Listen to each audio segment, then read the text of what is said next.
তাকায় দেখেন আজ মুসলমানেরা আল্লাহর কাছে আর্তনাদ করে করে বলে, ও দয়ার মালিক আল্লাহ, আমরা এমন জনপদে, আমরা এমন এলাকার মধ্যে আল্লাহ থাকতে চাই না।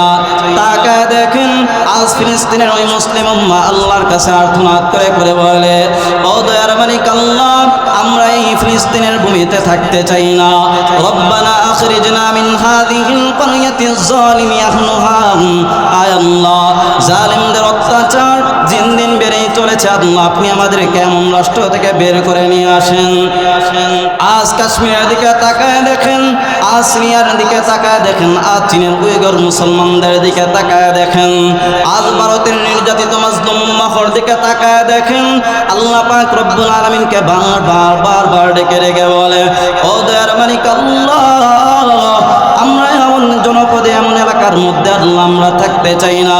আয় আল্লাহ, রব্বানা আখরিজনা মিন হাযিহিল ক্বরয়াতিজ যালিমি আহলুহা। আমাদেরকে এমন রাষ্ট্র থেকে আল্লাহ আপনি আমাদেরকে বের করে নিয়ে আসেন। আয় আল্লাহ, আপনি যদি আমাদেরকে এমন রাষ্ট্র থেকে বের না করে নিয়ে আসেন, আয় আল্লাহ, আপনার কাছে দুইটা জিনিস আল্লাহ আমরা চাই। এক নাম্বার, ওয়াজআলনা মিন লাদুনকা ওয়ালিয়া। এক নাম্বার, আল্লাহ আপনি আমাদেরকে এমন একজন অভিভাবক দিবেন, যেই অভিভাবক কোরআনকে নিয়ে আমাদের হাতে শপথ করবে, আমাদের কাছে শপথ নিবে, বায়াত গ্রহণ করাবে। ও দয়ার মালিক আল্লাহ, ওই বায়াত পীরের হাতে মুরিদের বায়াত না, ওই বায়াত উস্তাদের হাতে ছাত্রের বায়াত না। ও দয়ার মালিক আল্লাহ, ওই বায়াত পিতার হাতে সন্তানের বায়াত না।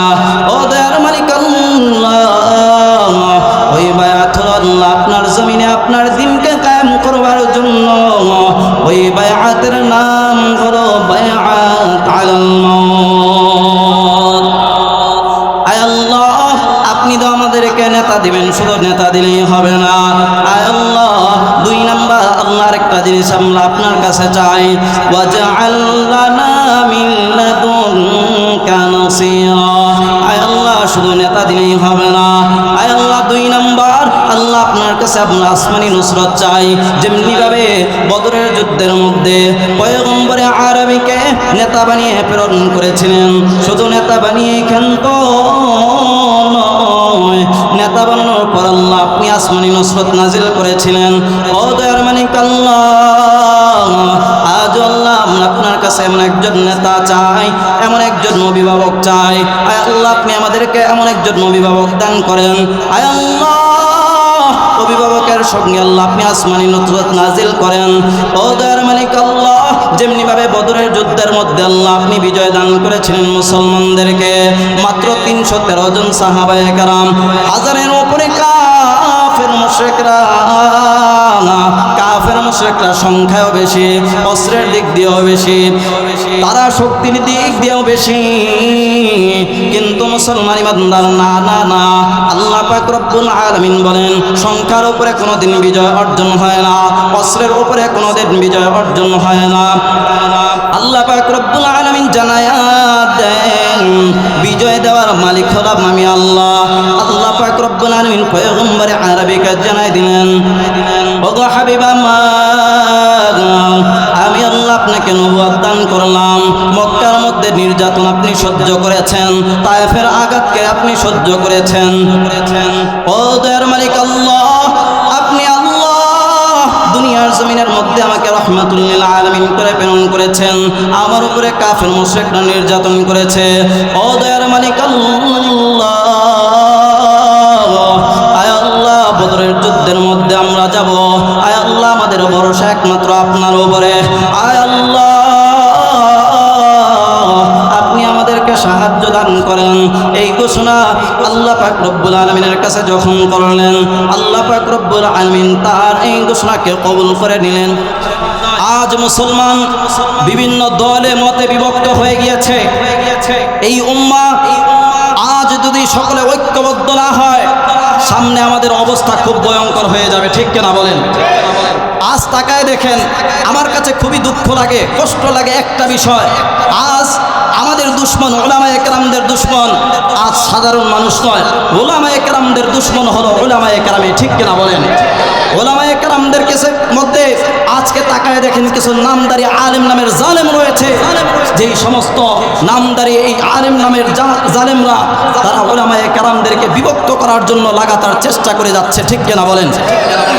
এই জন্য যেই সমস্ত আলেম নামের জালেমেরা তারা মুসলমানদের নিয়ে তামাশা করছে, আজকে উলামায়ে কেরামদের মধ্যে বিভক্তি ছড়ানোর জন্য কাজ করছে, আজকে তাদেরকে চিহ্নিত করা এটা সময়ের দাবি। চিল্লায় বলুন ঠিক কিনা? মুসলমানদেরকে নিয়ে ষড়যন্ত্র করছে। এই জন্য মুসলমান সোচ্চার হতে হবে। কাফের মুশরিকরা চতুর্দিক দিয়ে, একদিক দিয়ে আমাদেরকে আক্রমণ করছে, অপর দিক দিয়ে নামদারি আলেম নামের জালেমরা মুসলমানদের মধ্যে বিভেদ তৈরি করে দেওয়ার জন্য একের পর এক ফন্দি আঁটতেছে। কিন্তু আমি দেখি গর্ভবতী মায়ের প্রসব বেদনা যখন বাড়তে থাকে, সন্তান ভূমিষ্ঠ হওয়ার সময় ততই গুনিয়ে যায়, ঠিক কিনা বলেন? আজ কাফের মুশরিকরা আমাদেরকে নিয়ে যে ষড়যন্ত্র করছে, আজ এটাই প্রতীয়মান হয় আগামীর বিজয়, মুসলমানদের বিজয়, আগামীর বিজয়, কোরআনের বিজয়, আগামীর বিজয়, উলামায়ে কেরামদের বিজয়, ঠিক কিনা বলে? আজকে তাকায় দেখেন এই যে সমাজের পরিস্থিতি, সমাজের মধ্যে আজ শান্তি নাই, বিশৃঙ্খলা।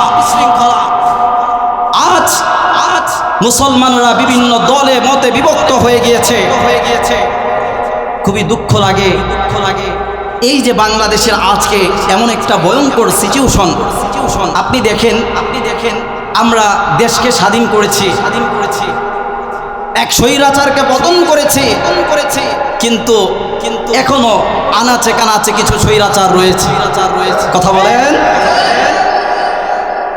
দেশের মধ্যে দাঙ্গা হাঙ্গামা লাগানোর জন্য তারা গোপন মিশনে কাজ করে যাচ্ছে।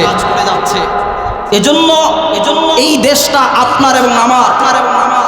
আজকে তাকায় দেখেন, খুবই দুঃখ লাগে। বাইতুল মুকাররমের মতো মসজিদের মধ্যে আজ ভাঙচুর হয়েছে, মারামারি হয়েছে। কেন হয়েছে? এক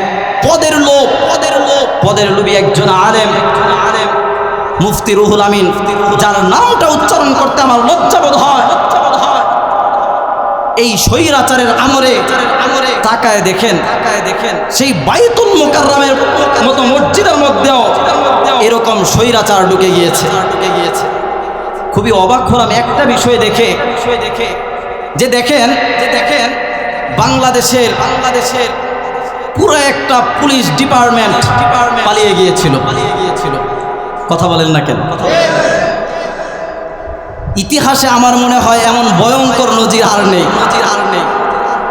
শুধু তাই নয়, বাইতুল মুকাররমের মসজিদের খতিব পর্যন্ত পালিয়ে গেছে। কে পালিয়ে গেছে? বাইতুল মুকাররমের মসজিদের খতিব। আপনি কল্পনা করতে পারেন স্বৈরাচার তারা এমনভাবে মাথাচাড়া দিয়ে উঠেছিল, বাইতুল মুকাররমকে পর্যন্ত তারা ছাড় দেয় নাই। কি আজব পরিস্থিতি! শেষ পর্যন্ত আজকে দেখেন জানতে পারলাম অনেকে হসপিটালের মধ্যে ভর্তি আছে, অনেকে আহত হয়েছেন। মসজিদ এটা কার ঘর? আরো আসতে বললেন না কার ঘর? আরো জোরে বলুন কার ঘর? এই ঘরের মধ্যে উচ্চ আওয়াজে দুনিয়াবি কথা বলা হারাম। কথা বলেন? আর এখানের মধ্যে মারামারি হওয়া, বলুন তো এটা কি মানুষের কাজ নাকি কুলাঙ্গারের কাজ? আওয়াজ করে বলুন। সম্মানিত ভাইয়ের আমার, এজন্য মনে রাখতে হবে, যেই সমস্ত মানুষরূপী জানোয়ারগুলো যারা বাইতুল মুকাররমের মতো মসজিদের মধ্যে দাঙ্গা হাঙ্গামা লাগানোর জন্য চেষ্টা করছে, তাদেরকে শাস্তির আওতায় আনুন, কঠিন বিচারের মুখোমুখি তাদেরকে করুন। এটা আমরা প্রধান উপদেষ্টার কাছে আমরা আবেদন করি। বর্তমানে গলার অবস্থাও খুব ভয়ঙ্কর। আজকে জুমার মধ্যে আলোচনা করছি অনেক কষ্টের মাঝে, তারপরে আবার দৌড়োদৌড়ি গলাও ভেঙে গিয়েছে। ভেবেছিলাম আজকে প্রাণ খুলে কথা বলবো, সবই আল্লাহর ফয়সালা। তো আসলে একাই নিজেরই লোক আমার এটাকে পরিচালনা করতে হয়েছে, মেনটেন করতে হয়েছে।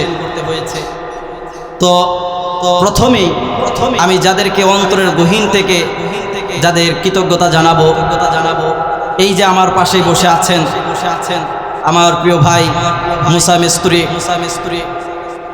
ভাইয়ের মনটা এত উদার, আলহামদুলিল্লাহ। আজকে ভাই আমাদেরকে যথেষ্ট পরিমাণ আমাদেরকে হেল্প করেছেন, সাপোর্ট করেছেন, আলহামদুলিল্লাহ করে।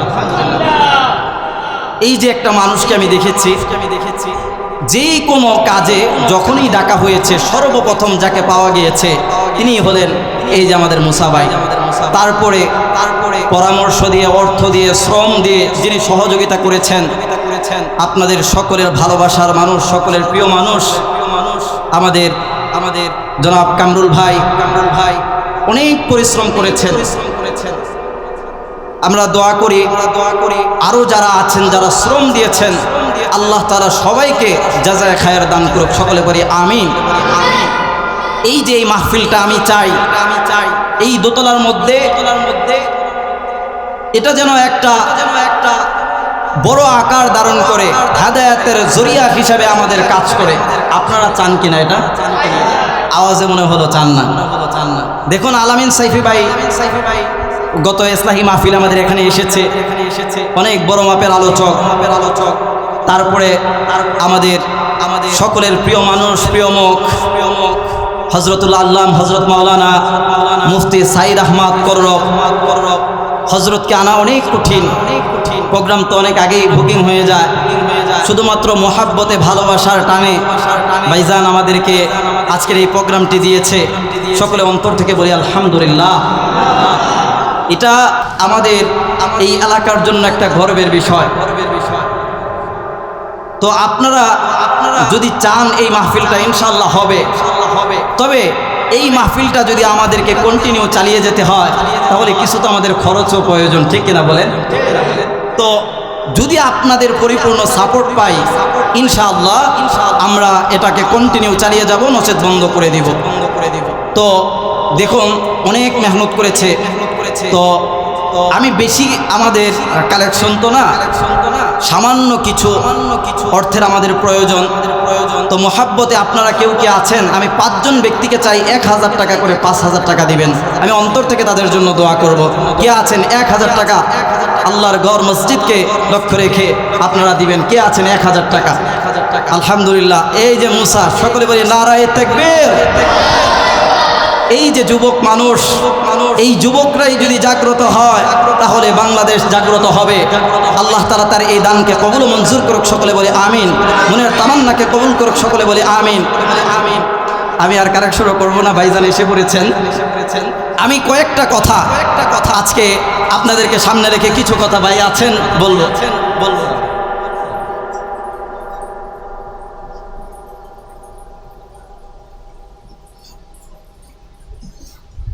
বলেছিলাম বর্তমান যে প্রেক্ষাপট অত্যন্ত ভয়ঙ্কর সময় আমরা পার করছি। আজ উলামায়ে কেরামদেরকে নিয়ে অনেক কুলাঙ্গার মানুষরূপী জানোয়ার যারা ষড়যন্ত্র করছে, চিল্লায় বলুন ঠিক কিনা? তাদের বিষ দাঁতকে উপড়ে ফেলার জন্য যদি আল্লামা মামুনুল হক ডাক দেয়, কারা কারা সেই ডাকে শরীক হয়ে ময়দানের মধ্যে রক্ত দিয়ে বিজয় ছিনিয়ে আনার জন্য প্রস্তুত হাত করে আল্লাহকে দেখায় দেন। লিল্লাহি তাকবীর, লিল্লাহি তাকবীর। দেখুন আমার সম্মানিত প্রিয় বড় ভাই হযরতুল আল্লামা হযরত মাওলানা সাইদ আহমদ কররব ভাইজানের সঙ্গে আমার ইতিপূর্বে কখনো দেখা হয় নাই। বেশ কিছুদিন আগে বাইকে নিয়ে যখন সোশ্যাল মিডিয়ার মধ্যে ব্যাপক সমালোচনা শুরু হয়েছে তখন আমি বজ্রকণ্ঠে আওয়াজ তুলেছিলাম। কেন আওয়াজ তুলেছিলাম? ভাইজানের সঙ্গে কিন্তু কখনো আমার দেখা হয় নাই, সাক্ষাৎ হয় নাই। কিন্তু আমি দেখেছি ভাইজানের মাধ্যমে যে খেদমত আল্লাহ তাআলা নিয়েছেন, যেটা অবিস্মরণীয় হয়ে থাকবে, ঠিক কিনা বলেন? ভাইজানকে নিয়ে কম ষড়যন্ত্র করা হয় নাই। খুবই দুঃখ লাগে যেই সমস্ত আজকে কিবোর্ড মুজাহিদগুলো আজকে ভাইজানকে নিয়ে, হক্কানি উলামায়ে কেরামদেরকে নিয়ে ষড়যন্ত্র করে, তাদেরকে নিয়ে প্রপাগান্ডা চালায়। আচ্ছা বলুন তো, তারা কি মানুষ নাকি অমানুষ? আওয়াজ করে বলুন, মানুষ নাকি অমানুষ? আচ্ছা দেখুন তো কলরবের মাধ্যমে কি এই দেশের মধ্যে খেদমত হচ্ছে না? আওয়াজ করে কথা বলেন, হচ্ছে না? লক্ষ কোটি যুবক যারা ইসলামের মধ্যে ফিরে এসেছে, অপসংস্কৃতির বিরুদ্ধে গর্জে উঠেছে কলরব। আজকে সেই কলরবকেও দমিয়ে দেওয়ার জন্য কিছু মানুষরূপী জানোয়াররা লেগে পড়েছে, ঠিক কিনা বলেন? ইনশাআল্লাহ রবের নামের উপরে শপথ করে বলি, যতদিন পর্যন্ত তারা হকের উপরে থাকবে কেউ তাদেরকে দমিয়ে দিতে পারবে না, ঠিক কিনা বলেন? এই যে দেখেন ভাইজানকে নিয়ে আমি কিছু কথা যেটা না বললেই নয়। ভাইজানের সঙ্গে দেখা হয়েছে। দেখুন ভাইজানকে কিছু মানুষরূপী জানোয়ার যারা প্রপাগান্ডা চালিয়েছে ভাইয়ের নামে, শাহবাগী বলে ভাইজানকে তিরস্কার করেছে, নাউজুবিল্লাহ পড়ে। একটা আলেম, আরে উনি ব্যক্তি হিসাব কেমন ওইটা আপনি বাদ দেন, তিনি তো একজন আলেম। কথা বলেন, একজন আলেমকে নিয়ে যখন আপনি কথা বলেন, যখন আজে বাজে মন্তব্য করেন, আর যা কিছুই হোক আপনার কপাল অত্যন্ত খারাপ। মনে রাখবেন, তওবা না করলে আল্লাহ কোনোদিন আপনাকে ক্ষমা করবে না, ঠিক কিনা বলেন? নবীজির বিরোধিতা করেছিল আবু জাহেল, কথা বলেন, উতবা সাহেবা, কিন্তু বিরোধিতা করে টিকে থাকতে পারে নাই, পেরেছে? আমার বিশ্বাস আজ ভাইজান এসেছে হকের উপরে, যতদিন পর্যন্ত টিকে থাকবে আল্লাহর কসম করে বলে কোনোদিন ভাইজানকে এই খেদমতকে কেউ দমিয়ে দিতে পারবে না ইনশাআল্লাহ। সম্মানিত ভাইয়ের আমার, সর্বশেষ কথা বলেই 2-1 মিনিটের ভিতরে শেষ করে দিচ্ছি। বর্তমান বাংলাদেশের মধ্যে বিপ্লবী এক নেতা শাইখে চরমোনাই হাফিজাহুল্লাহ, ঠিক কিনা বলেন? যেই মানুষটা দিনের পর দিন, রাতের পর রাত খাওয়া নাই, ঘুম নাই, বারবার সফরের মধ্যে ছুটে যাচ্ছেন উম্মাহর চিন্তায়, আজকে শাইখে চরমোনাইকে নিয়েও প্রপাগান্ডা চালানো হচ্ছে, ঠিক কিনা বলেন? এটি অনেক দিনের জমানো কথা। শাইখে চরমোনাই হাফিজাহুল্লাহ, আমাদের দেশ থেকে এক স্বৈরাচার কুলাঙ্গার বিদায় হয়েছে। সেই কুখ্যাত ফেরাউন বিদায় হয়েছে, যে অসংখ্য গণিত মায়ের বুককে খালি করেছে, ঠিক কিনা বলেন? যে অসংখ্য গণিত মানুষকে হসপিটালের বেডের মধ্যে শুয়ে ছেড়েছে, ঠিক কিনা বলেন?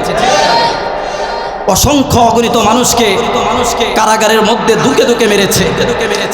অসংখ্য অগণিত উলামায়ে কেরামকে দিনের পর দিন, রাতের পর রাত জুলুম নির্যাতনে স্টিমরোলার চালিয়েছে। এই সবগুলোর বিরুদ্ধে সর্বপ্রথম যিনি গর্জে উঠেছিলেন তিনি হলেন শাইখে চরমোনাই হাফিজাহুল্লাহ, ঠিক কিনা বলেন? ষড়যন্ত্রকারীরা মনে রেখো, ষড়যন্ত্র করে ছাড় পাবে না। আচ্ছা বলুন তো, আমরা আওয়ামী লীগ দেখেছি, বিএনপি দেখেছি, জাসদ বাসদ কত কিছু দেখেছি, আমরা তাদের কাছ থেকে বোনাস একটা জিনিস পেয়েছি, সেটা হলো দুর্নীতি, দেশের টাকা পাচার। আওয়াজ করে বলুন, আল্লাহর কসম করে বলি, উলামায়ে কেরাম দেখুন সমাজের মধ্যে কাজ করে যায়, দিনই কাজ করে। আপনি বলতে পারবেন একজন উলামায়ে কেরাম তারা দেশের টাকা বাহিরের মধ্যে পাচার করেছে? আওয়াজ করে বলুন, করেছে? দেশের টাকা বাহিরের মধ্যে পাচার করেছে ওই সমস্ত নামদারি কুলাঙ্গার, সালমান এফ রহমানের মতো কুলাঙ্গারগুলো, ঠিক কিনা বলে? এই উলামায়ে কেরামদের মাঝে একবার ক্ষমতা দিয়ে দেখুন, এই বাংলাদেশের চিত্র চেঞ্জ হয়ে যাবে, ঠিক কিনা বলেন? ইসলামকে বিজয়ী করার জন্য যদি আবার ডাক আসে, কারা কারা বুকের তাজা রক্ত ঢেলে দিয়ে সেই দলে শামিল হতে চান, তো হাত তুলে আল্লাহকে দেখায় দেন। লিল্লাহি তাকবীর। আল্লাহ আমাদের সবাইকে কবুল